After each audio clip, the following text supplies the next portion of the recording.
UK inflation has hit 11.1% as energy bills and food prices drive up the cost of living. It means prices have risen 11.1% in the year to October, up from 10.1% the previous month. It's the highest UK inflation for 41 years, a figure not seen since October 1981.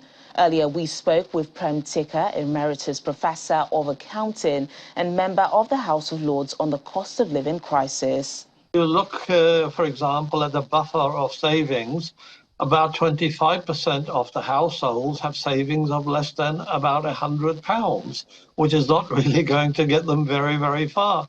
People will cut down on many essentials, and many people are already cutting down on food and heat. We have thousands of children going hungry, so it is really a hard time. And in hard times, the government must do two things. One is to improve people's income, and second is to invest in the economy in order to increase employment and possibilities of greater economic growth. And the government is opposed to both. So the prospects are not really very good. And I think people recognize that.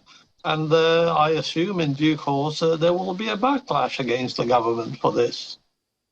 Meanwhile, the European Central Bank says risks to the Eurozone's financial stability are on the rise as the economy heads for a likely recession, warning that indebted households, firms and governments are at particular risk. It says surging energy costs have increased the probability of a recession to 80%, and a jump in interest rates intended to tame price growth is already fueling market volatility and higher debt service costs. And Amazon has started laying off corporate employees, becoming the latest of the tech giants to slash its workforce. This week, it was reported that the company is planning to cut 10,000 jobs, or around 3% of its office staff. It comes as thousands of jobs are being shed across the technology industry as firms see sales slow amid growing concerns about an economic downturn. Those are your main stories from London at Close of Business.